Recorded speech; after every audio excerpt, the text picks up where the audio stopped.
Did this computer? Hello, gentlemen. Hi. Hey, good to see you. Are on the road. Are you driving? No, no, I'm just parked at the shop. My wife is shopping, so Ah, okay. nice to get some food for dinner. Ah, so I have some uh, large news. Whether it's true or not, we can decide later. But it's certainly a big deal if it's true. But before that, I want to do a round robin and see if there's anything new or other topics in anybody else's mind. So Any I, comments I, on the I state wrote, of the? yeah, I wrote a new book called Language Logic, where uh, with a little bit of help from AI, worked out 30 equations for systems engineering. Oh, We wow. can look at that another time, but it's a done thing. Okay, and Last who four would days. use this? Anybody who's interested in rigorous logical equations for systems engineering, how it all fits together. I don't think there's ever been anything attempted like it, Now, does but that it's mean you based could sort on, of model the organizational or ecosystem dynamics? yeah, yeah, everything, and everything with stakeholders and goals and architecture and all that kind of stuff, all the relationships there. And we did it as sort of a new kind of mathematics with formulas. I'm trying to make it look like E is equal to MC squared. Funny you should mention that. That will come up later. Um, Anyway, uh, next time. all right, cool. Ernest, anything on your side? Anything about the state of the world you feel like ranting about, or maybe see a glimmer of hope in? I gotta say, there's more than a glimmer of hope that Putin's not so much done, but losing credibility inside of Russia. I don't Yeah, know. that's good. Are you We're seeing happy for anything, that. Ernest, that you find at all encouraging? That's yeah. Um, Although he still keeps lying, but you can see that. I hope that soon they can say that he's lost Crimea, and maybe then one or two of the oligarchs would just decide, no, you're not worth it, and they do something about it. Yeah, it's not clear how it ends because like the repression of the state is still there. But what's interesting is that um Putin saying, "Oh, we're fine. We're just going to beat on Ukraine more," and meanwhile, Ukraine's blowing up all of Russia's gas, and people have massive lines. So he can't say it's fine and we're taking care of it and then people are experiencing daily pain. So clearly something will snap. Probably not this summer, but if things keep going downhill and then they start hitting fuel issues in winter for heating, that's probably where uh, freezing might lead to a boiling point, which is probably mixing the metaphor painfully. But yeah, and Trump and Zelensky are getting along really well at the Well, NATO summit, which is certainly a sharp contrast to a year and a half ago. So, yeah, but you can't really count on that. Tomorrow he can just turn around and say, actually, the best argument I get is that Trump is fickle, but he likes to back a winner. And right now, Zelensky looks like a winner, and so Trump has no.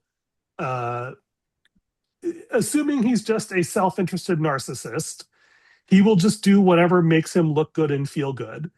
And as long as Zelensky keeps winning, then and I think the one thesis had is that Putin's holding on with the hope that once Trump finishes with Iran, that he might pressure Ukraine to back off.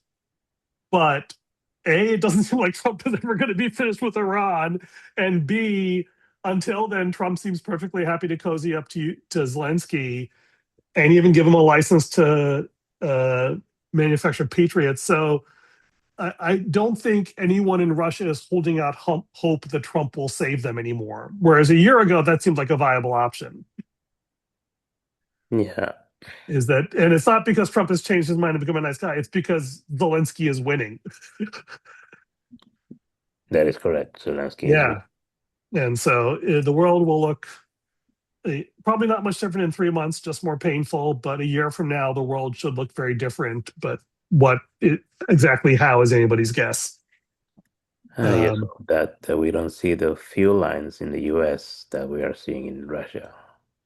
It's just Yeah, I mean, videos. so far, at least for us, gas prices have been going down in the last couple of weeks.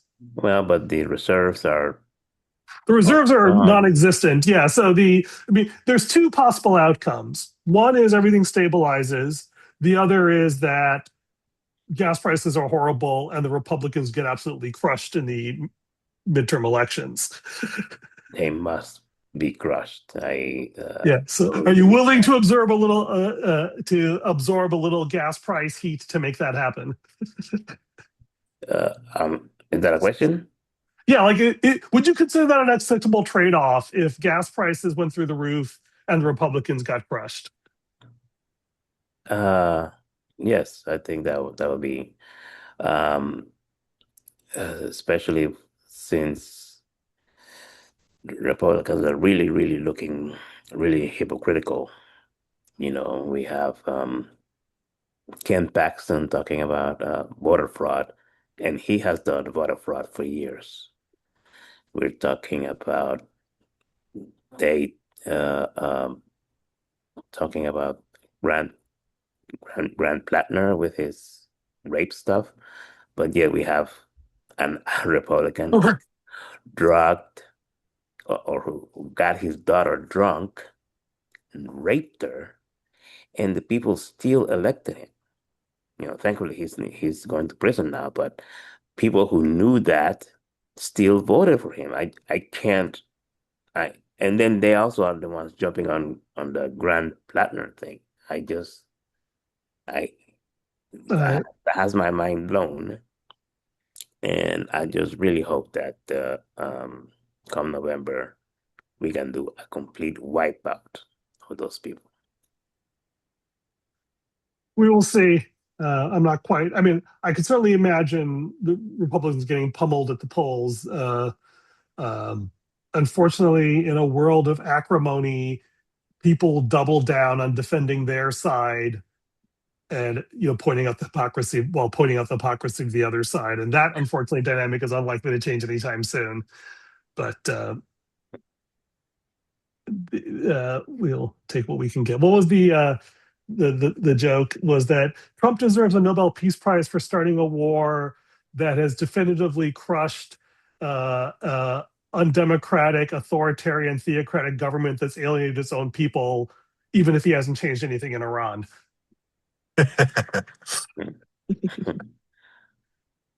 Yeah. So there's that. All right, on to some fun physics for a change. Now, this is not directly related to Datocracy, but it's the thing I've been obsessing over the last couple of weeks. And this is a semi-captive audience. And so if you will indulge me, I wanted to at least get this on the public record as a thing that I am doing. Let's see if we can get the share screen to work properly. And is that well, let's actually try it the other way. Let's just do it for fun with the full screen and then see if I can figure out how to get that onto. There we go. You seeing that? Yep. Theory. So, Yeah. as some of you remember, I used to be an honest physicist before I went into business and marketing. This is probably somewhere between the two, just full caveat. But it's an extraordinary discovery that I found, which has not been independently verified by anybody.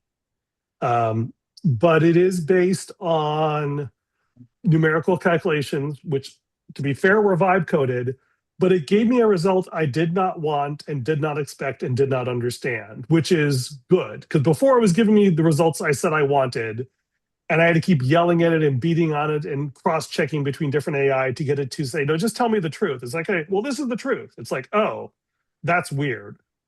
And it's like, wait, this is actually kind of cool. And this actually, if it's true, explains a whole bunch of stuff that didn't make sense. So back up. So you're all familiar, I think you've heard of the standard model of physics, right? And that we have three generations of particles.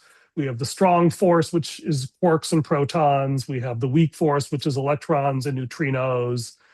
And we have sort of the algebra of how those things relate, how color charges and electromagnetic charges work.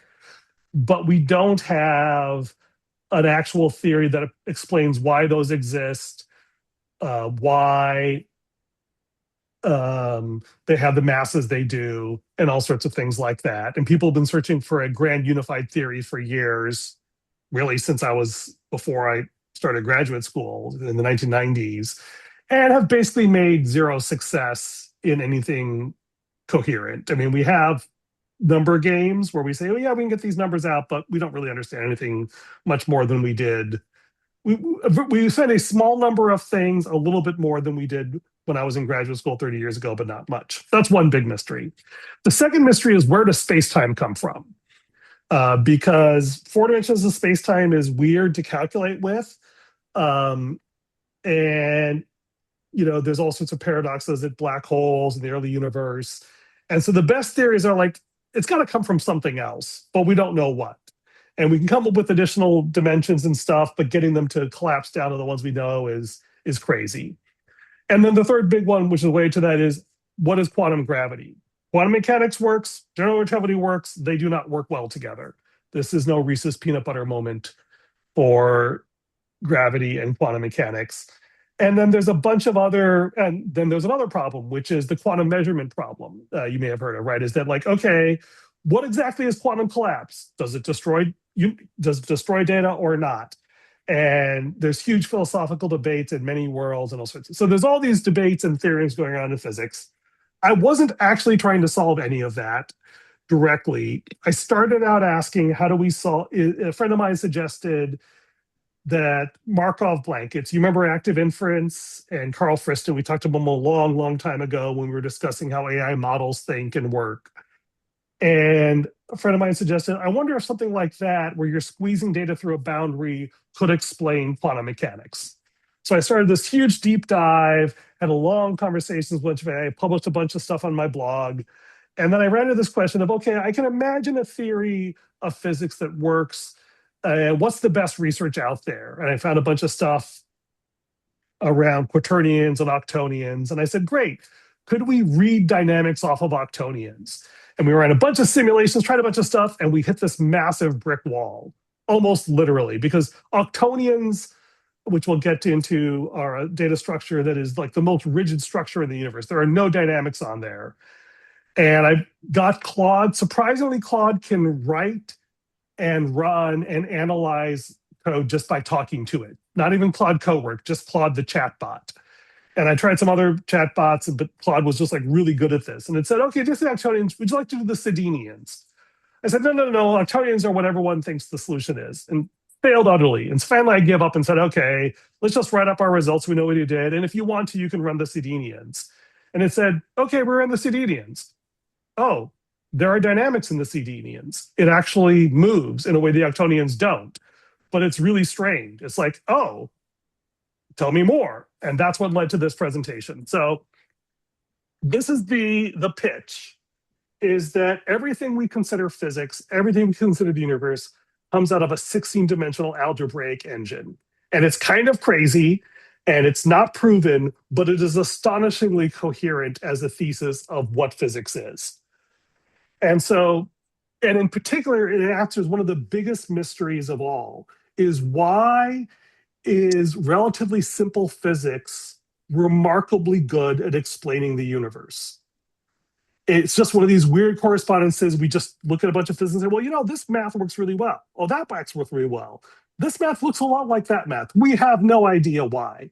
This is a conjecture why math and physics work together, in that there's a mathematical structure that when you understand its behavior generates everything we consider physics, and it all is different patches, literally, of this same one algebra. That's the big, insane, enormous idea. And getting back to the idea of, I assume everyone's heard of real numbers and complex numbers, right? Complex numbers is what we use for harmonic oscillators and wave functions, and surprisingly, a fair amount of LLM training. And my friend Christy is doing some fascinating stuff using quaternions, using for LLM training. Maybe someday when she's ready to publish, we'll have her join a call or something. But what's interesting is that you always lose something every time you go to these higher dimensions. It's called the Cayley-Dixon ladder. Real numbers behave really well. Complex numbers, you can't tell for exactly if one complex number is bigger than another because they're sort of, one's over on this side, one's over on that side, and what counts as bigger is ill-defined. Quaternions are where we get behavior like space-time, or my favorite is driving a car. This is how I learned how to parallel park. If you go forward and turn left, that's different than turning left and going forward. Those operations don't commute. And you can work with it, but it creates some chaos. What happens with octonions is even worse, is you lose associativity. And you can't say that AB times C is the same as A times BC. And so they're hard, but they're painful to work with, but you can work with them. At sedenions, it just goes all out the window, and you lose something called alternativity. But the big thing that means is that you can't, division is no longer well-defined. And so almost nobody, lots of people are excited. Quaternions we use all the time in general relativity because it looks like space-time in lots of places. Octonions people have been playing with because it sort of contains all the other fields and the standard model, but hardly anybody does stuff with sedenions. There's a few papers on it, but it's just really, really hard to work with. And that's why I didn't want to look at it. But we discovered something extraordinary. So yeah, this is the reason why everybody avoids it, is you can't do simple analytic math. And what I found out, to what I wanted to do, I couldn't do analytic math even on octonions. So we invented this thing, me and the AI, which we call topographical graph theory, which is instead of numerically calculating all the stuff, the invariants, you actually do numerical simulations and just map out, like, if I get this number and that number, how do they diverge and how do they propagate? And you map out the group behavior numerically.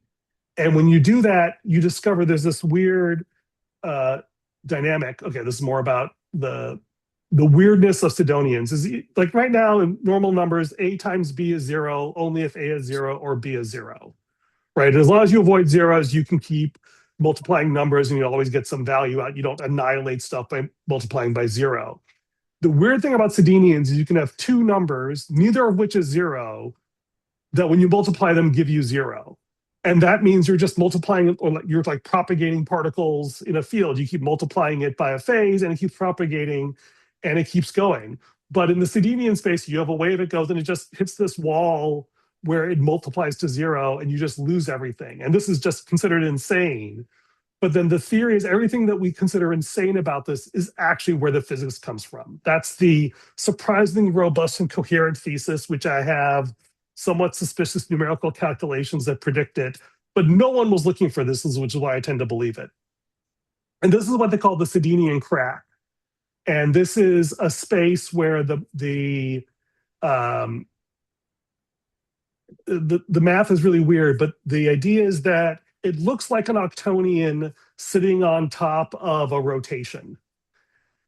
And that, particles, waves in this space, or just numbers in this space, sedenion matrices, behave strangely when they hit this crack. And the strangeness of how they behave is astonishingly similar, or it doesn't look at all like space-time or physics when you look at it. But when you stare at it deeply enough, you notice a bunch of things that are strongly suggestive of how the universe works. And the first one is that the algebra by itself does absolutely nothing. it just gives you this beautiful frozen picture, which has some fascinating group structure, but just like any other math object, does nothing. But there's a bizarre thing that you can do with this algebra, is you can set a single free parameter on it where you say, okay, I've got a math, and if I say the left side is a state and the right side is an event, suddenly you can interpret it as a succession propagation.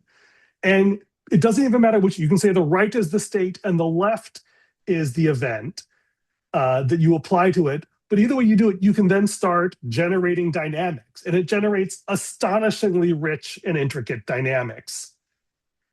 In particular, it generates something that acts like a clock of time. Is that every time you multiply, it destroys a little bit of information.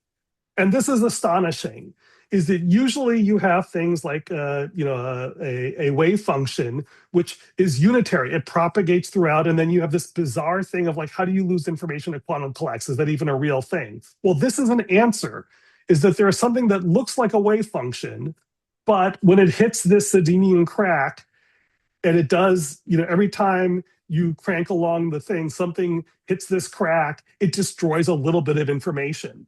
Is the past actually gets removed from the state, which is an astonishing thing to find in pure math, that you get the destruction of information and an irreversible arrow of time.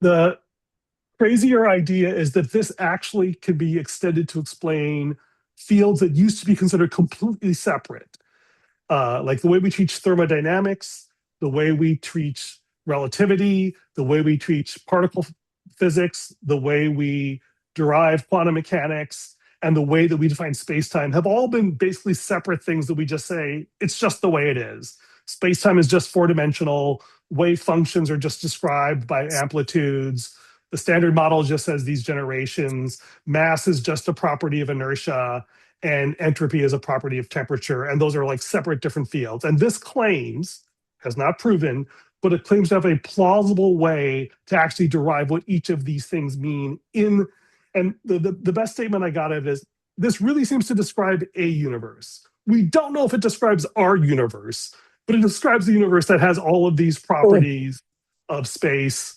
waves, particle interactions, mass, and temperature, which is astonishing. So this is getting a little technical. We don't have to spend too much time on it, but the biggest insight of quantum mechanics is this thing called the Born rule. If you have a complex wave function, you can multiply it by its conjugate and get a squared number that you can interpret as a probability. And it just works. We don't know why, we just do it. And it's worked astonishingly well. And this gives us a theory for why that's the case. Basically, is that when the sedenion 16-dimensional waves approach a crack, they get squeezed into this SU2 piece, and then the different motions around there form a probability cloud. And the probability that anything in that initial wave that hits the crack matches the Born rule. It's a little technical, but it's a concrete algebraic definition of why you get this rather than an ad hoc definition. Similarly, we mentioned that there's this SU2 symmetry. It actually splits into this weird 1+2 pattern when it hits the crack. And as you may know, there's 3 generations of particles, 2 of which are relatively light and 1 which is massively heavy. And it's long been conjectured, because of the symmetries and whatever, that at the high energy regime, you have 1 sort of massive generation and 2 light generations. This is called the democratic, this is the only tie-in I have to Datocracy. This is the democratic theorem of particle generations. And it expects to have this 1+2 system. So that pops out natively out of sedenion interactions with the crack. And this all started when I was just looking at the mathematics of the crack. Is like, this is a weird thing, let's just characterize it. We just noticed this, and only later it's like, oh, there's actually a whole theory that says this could do it. And the one thing I'll say is that we derived a whole bunch of mathematical theorems, and about 2/3 of them had already been known, and we reproduced them from scratch, just looking at the numbers. And it's reproducible. It's literally sitting in a GitHub repo. You can run the code yourself. So that was interesting. So it gives me some confidence that we aren't completely hallucinating the whole thing. And it gives us the 3 generations, which is interesting. And then and this is just how these things couple to each other. There's a more interesting thing here about the flip side of this is the Octonians, which give you the particle families, but I don't think we have that in here, and it's a little more sketchy. The other thing that's interesting is it gives us a definition of energy. So I don't know if you've ever heard the term unitarity, but it basically means that when you have a wave function propagating or a quantum particle, everything is conserved and it's perfectly reversible. And that is a really nice property of the math. It makes it really easy to reason about things. It makes it really hard to map it onto the real world and quantum collisions and things like that. In this world, you don't have perfect conservation because things get annihilated by the sedenion crack. And near the crack, they get not so much annihilated, but they get squeezed. And the crazy idea is that that squeeze is where energy and mass come from. And I don't even understand this math myself yet. I think I need to just stop discovering stuff and spend a month just trying to understand what I've discovered. But it feels about right, is that mass is what allows you to move slower than the speed of light because you're dragging. And then energy is the cost you pay to move. And we have at least a plausible way to derive that. Not necessarily calculate it in general, but at least in the high energy limit, we have a way to at least model it and explain where it comes from. And then you can get things like gravity. Oh, and that's the most interesting thing is you all heard about gravitational redshift, like the GPS system, the clocks outside of Earth's atmosphere run a little bit faster than the clocks on the Earth's surface because gravity slows time down. And here it's sort of like the other way around. Well, actually, the slowing down of time is what generates mass and gravity. Again, it's postulate. It's not proven, but it's it is falls directly out of the algebra and matches some of our most advanced speculations about the nature and origin of gravity and mass. And finally, is that there's this weird dynamic, which again, speculative, but it's suggested by the algebra, that the steady state is not zero. The system doesn't just decay down to nothing. There is there's 2 different forces acting on the ground state, which fight with each other. So you get this random fluctuation, which is a plausible candidate for temperature. And then you're literally, every time you have a clock tick that hits the sedenion crack, it annihilates 1/2 bit of entropy and information. And so you have this interesting correlation connection between temperature and entropy that is derived at this space. So, and this is the master equation, which again, I'm not entirely sure I believe, but it feels about right, is that we have 3 different systems we use to understand the universe. Thermodynamics in the regular world, quantum mechanics at the really small scales, and relativity at the really big scales. And this is the thing that if I prove this is true, I get a Nobel Prize, right? And if not, people laugh at me, but they're already laughing at me, so I don't lose anything, which is that the wave function divided by this mass energy ratio is related by the temperature. And so if we can generate something like that, then everything that we thought was a bunch of very advanced, complicated geometry and 16-dimensional algebras and string theories turns into something that you could teach at an advanced high school physics class. Is that the basic math is actually fairly straightforward once you bake it down and put some good pedagogy behind it. And we could actually teach, advanced high school seniors where everything in physics comes from. And that's the master equation, that when you start with xt as a state, you apply zt to it, it gives you the next state modulo this complicated norm, and that all of the physics and temperature, time, energy, particle generations all comes out of that. So that is my AI fueled scientific delusion from the last 2 weeks, and I appreciate your indulgence. I am open to any questions or just laughter.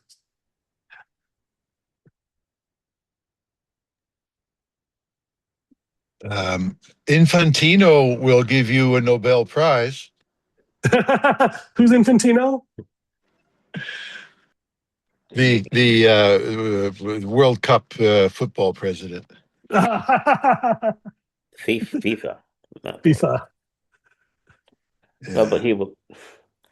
I don't know if that's good. I mean, he gave a prize to Trump, so I wouldn't trust anything that guy said. Yeah. But I don't know. Does it feel like complete BS? Do you think there might be a there? What's your emotional reactions up front? I I'm not a physicist, and I have all the concepts that you touched on are a little beyond of my field of understanding. So it sounded interesting, but I can tell you that I understood most of it to tell you, oh yeah, you're on the right path, or no.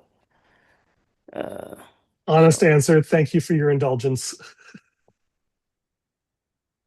So I think it was fascinating. I like to believe it might be truer than we think. But again, not I'm not the right person to judge it, of course. Maybe Yeah. nobody is. Well, the good news is that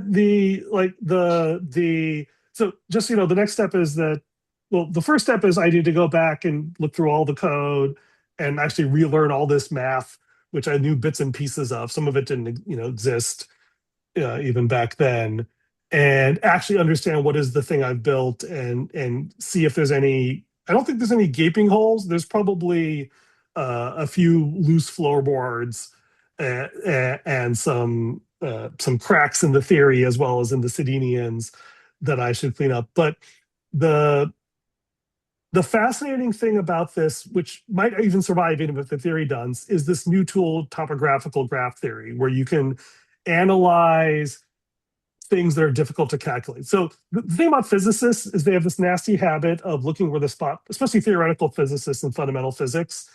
You've heard the joke about the drunk looking for his keys on the sidewalk, yeah, and right, In my and then books. sorry, It's in so my go, books. yes, and people only look where the spotlights are. So people look where the math is easy, right? And so this looks where the math is hard. Is that, well, okay, you can't calculate it exactly, but you can run numerical simulations, which will tell you a heck of a lot about where the invariants are. Then maybe after that, you can come up with analytical solutions that reproduce it. But you can discover all the weird shapes and twists in these spaces that resist analytical calculation. And if that's true, then once I used up like not just my Clutterance, but probably a big chunk of the Claude credits of my company when I was working on this over the weekend. I already apologized to my boss. Um, I'm trying to get someone at Claude interested in this because they might give me more credits.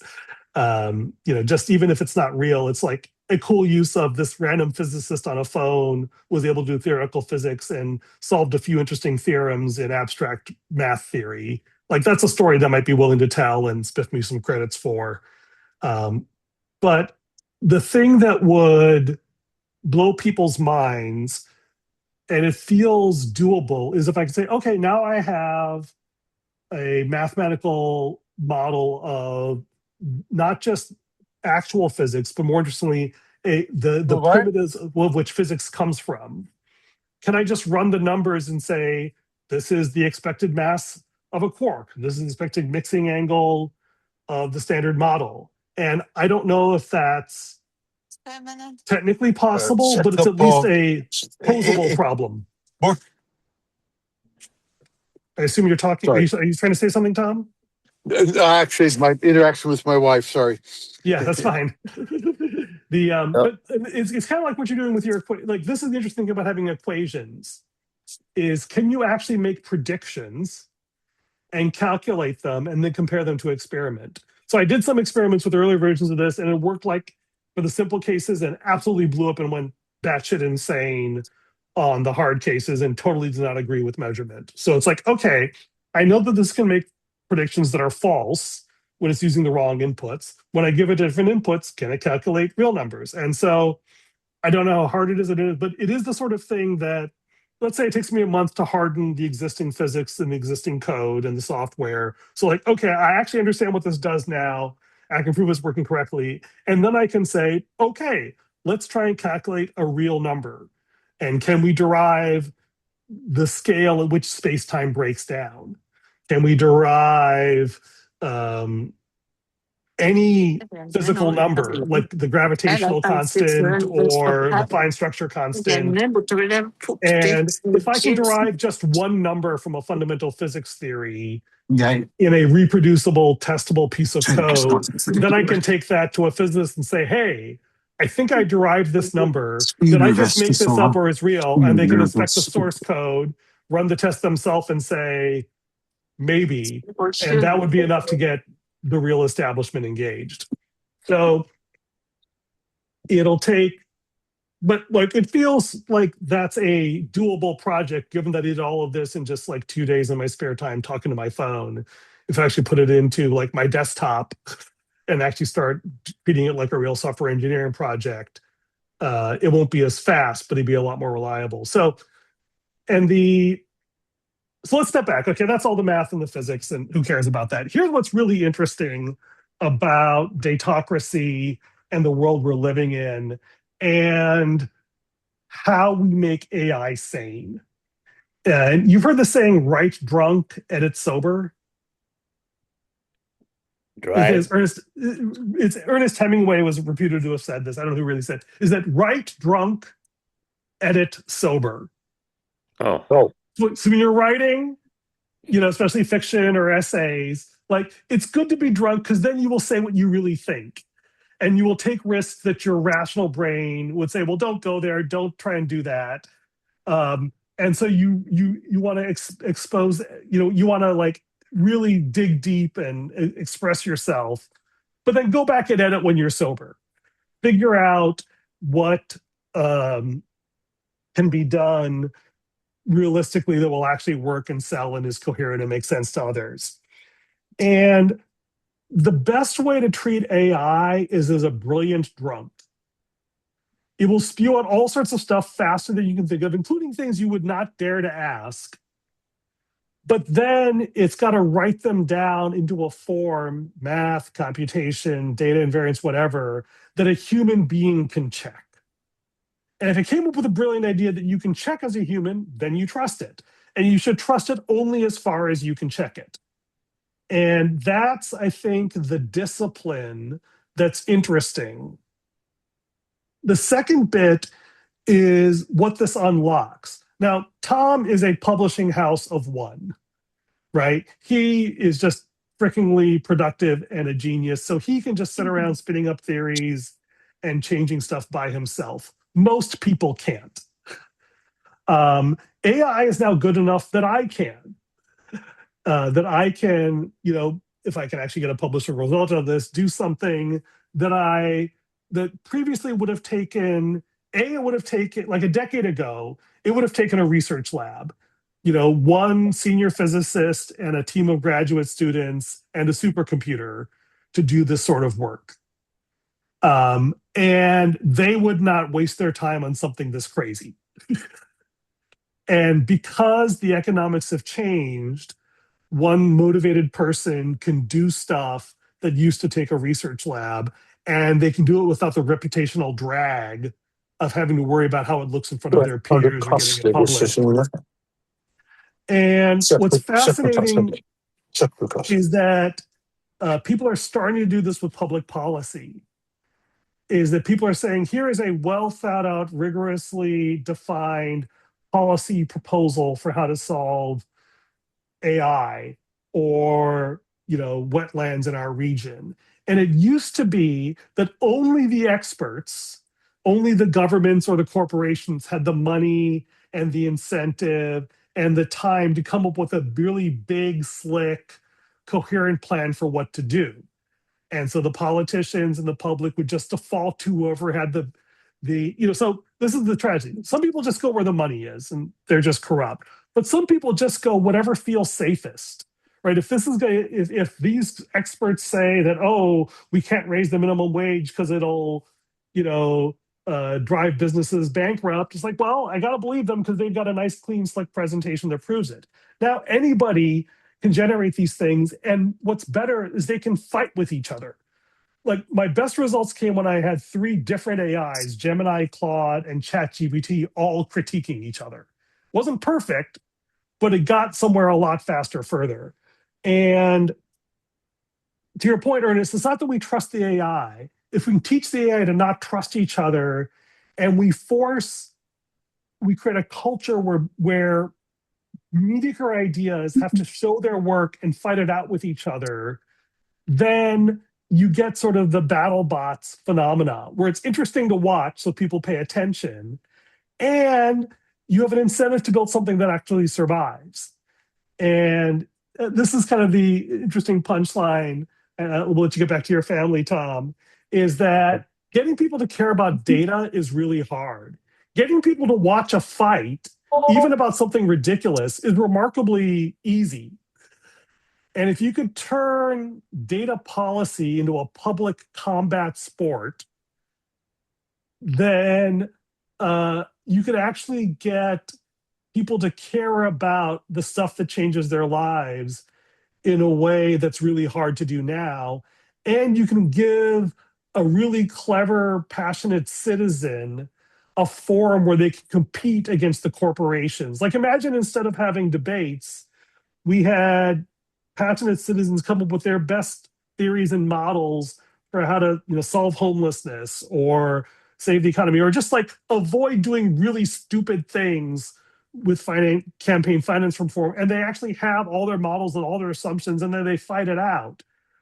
This feels like a thing that could get human attention engaged in these problems in a way that makes better ideas outcompete bad ideas.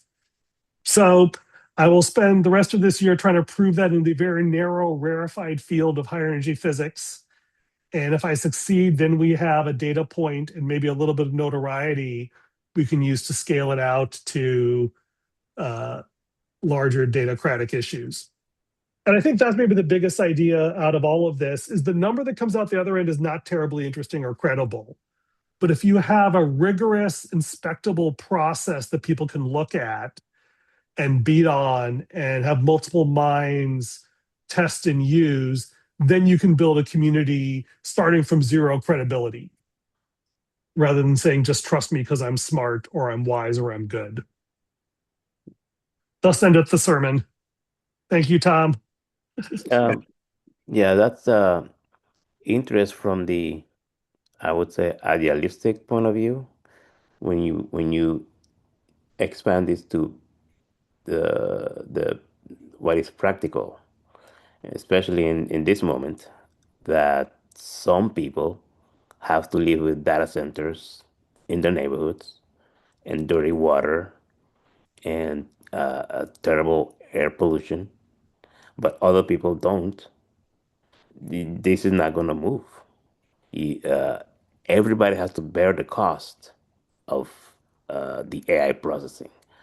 Now, so that means, what does that mean? That means that you have to have local models that you can really run on your Yeah, phones, whatever, open source models, so that we don't need these data centers. Because yeah, right now, the data centers are just like hundreds of years ago, where England and other countries just went to poor countries and took up all the resources and yeah, didn't leave any money and made things like the Republic of the Congo, Iran, all those things, all those countries that are they are the result of rich people playing games. And I do not see advance when a whole bunch of people suffer just so that a few can make discoveries and make a lot of money. Yeah, I I mean, can't. so I have to admit I'm literally of two minds about this being an Indian, because on the one hand the British came and they raped and pillaged and destroyed the economy, that was existing beforehand. All sorts of horrific stuff. On the other hand, they also rationalized the country, gave it railroads, gave it bureaucracy, made it function like a unified state rather than a bunch of petty kingdoms squabbling. And like one was absolutely horrific, immoral, and evil and extractive, and the other made India a modern country that's able to stand up against the United Kingdom and China and to a certain extent America in a way that the smaller kingdoms cannot. And so it is a double-edged sword. And the miracle of someone like Gandhi is he managed to figure out how to use the sword against its owners, like Martin Luther King did in the US. He weaponized religion against the whites. And so it is absolutely horrible, but it also is also destabilizing to the rich as much as to, if not more to than the poor, because the rich have more to lose. And that's the best hope.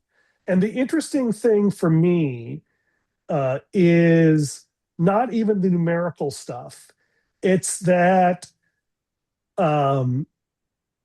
it used to be if you didn't have good handwriting, nobody would pay any attention to what you wrote.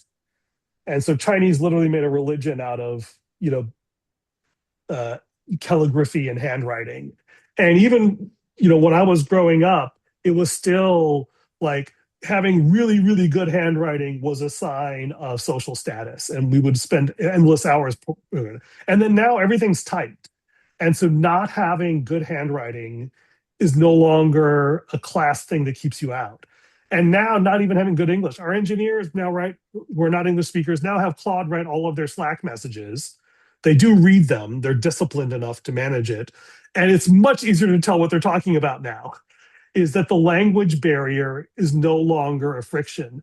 So it is much easier now for someone who is marginal to compete on a level playing field with those who are privileged. And so it doesn't solve the problem, but it opens doors. And that's the hope, and maybe that's our challenge for 2027 is how do we take all these tools and use them to empower the forgotten, the marginalized, the poor, and enable them to coordinate and outcompete the rich and the greedy and the self-interested. That's the every revolution initially gave a great tool. Every technical revolution initially gave the rich and the powerful a way to centralize it, but it inevitably got democratized and led to their overthrow. And that is, as far as I can tell, the only reason the arc of history bends towards justice is that technology democratizes a power that used to only belong to the privileged. So it causes chaos and bloodshed along the way, and exploitation and brutality in the first wave, but that very excess is what empowers and mobilizes the revolution. So As long as only the uh, poor minorities have to bear the cost of living next to data centers, as long as that's the truth, I don't see an advance. well, here's the thing though, I, the poor who I, are living to the data centers also have access to this technology. That's the crazy thing. yeah, but they are have access while drinking dirty water, Uh, while I, breathing yeah, dirty air. I agree it's horrible, but you're missing the point. the fact that it's horrible, it's one thing to be horrible when you're the guys outside the castle walls, and the people inside have all the swords and the metallurgy and the technology of oppression. The technology of oppression, like the homeless guy living with dirty water, has a phone that can, write manifestos and publish them on the internet today, and potentially tools to connect with other people who are doing this. And that's why, is that the tools of oppression are increasingly available to the oppressed. Well, but That's the interesting change. And I'm not saying it's good or pretty. I'm saying that is how these revolutions have happened in the past.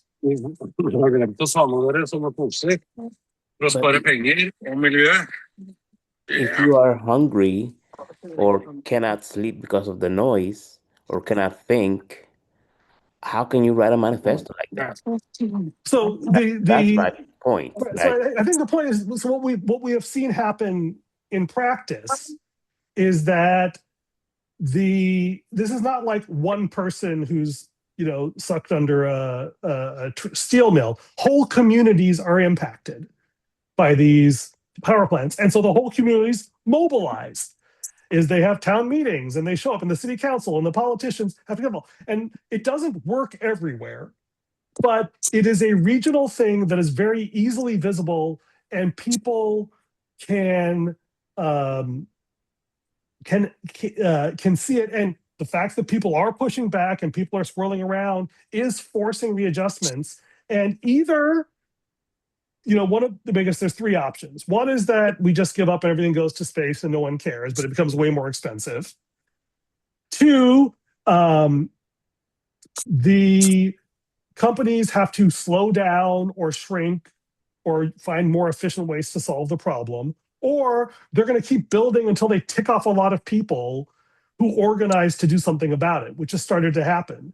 Yeah. And my point is that in the past, it was like in India, if you're the Britain, you're going around dumping chemicals somewhere, no one knows, right? Because they control the press, they control the military, they control all the communication, they control all the politicians.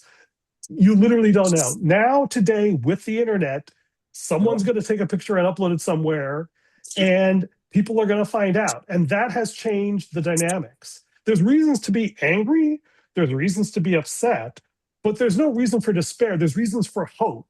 And that's the thing that we have to figure out how to do, is how to connect the people who are ticked off and angry. And this is hard, and get them to work together so that they outcompete the rich and the powerful. Because the rich and the powerful are aligned.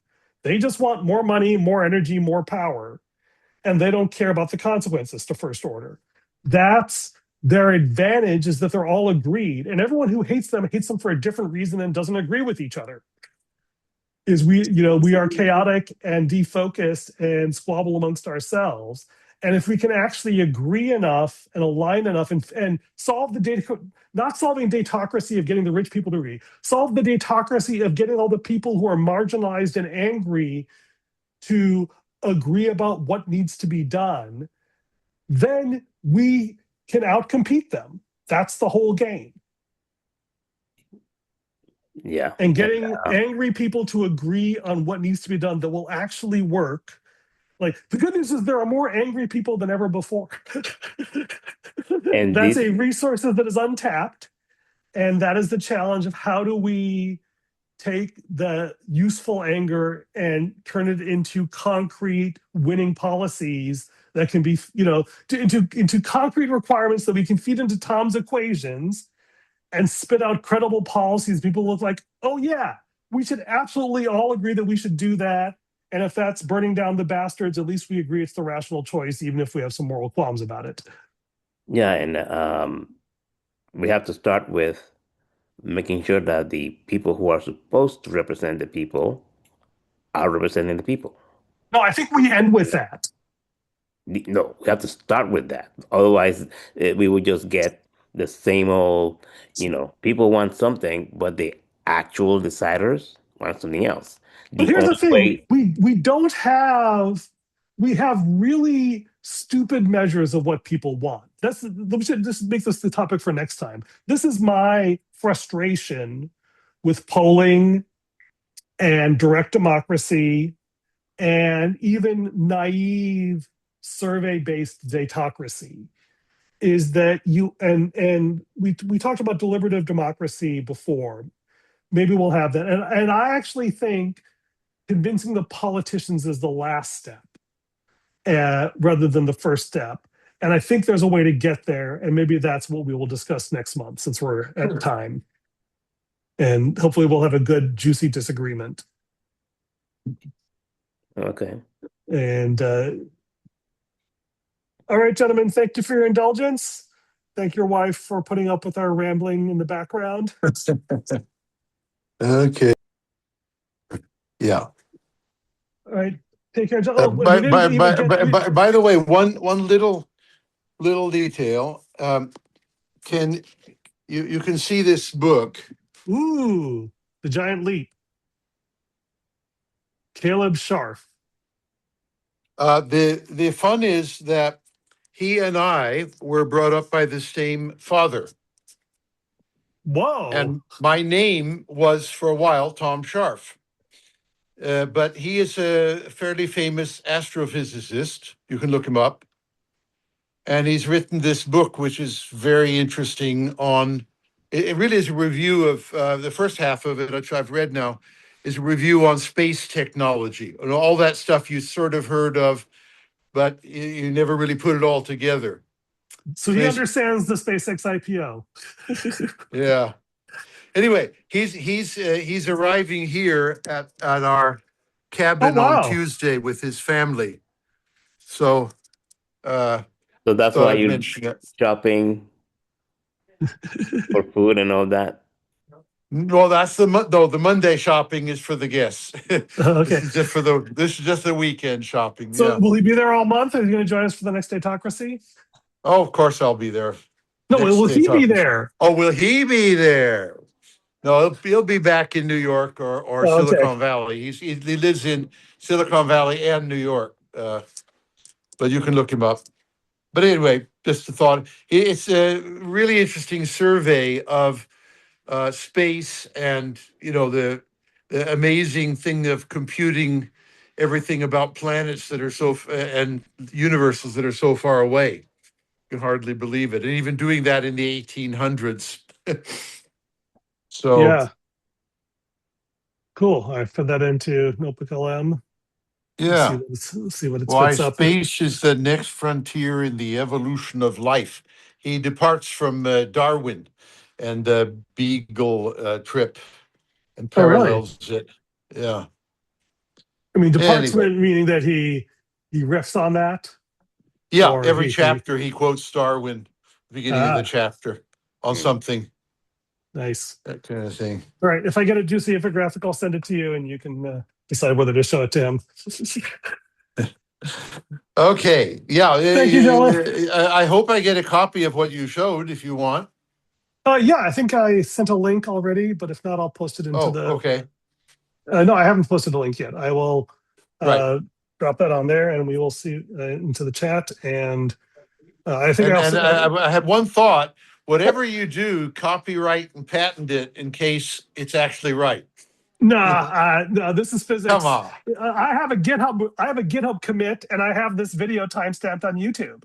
All right. So I have proof of this. I now have public proof of authorship, and frankly, I don't even care if somebody else. Like, it would be the best thing if somebody else tried to steal this. Right? Like, I know the feeling.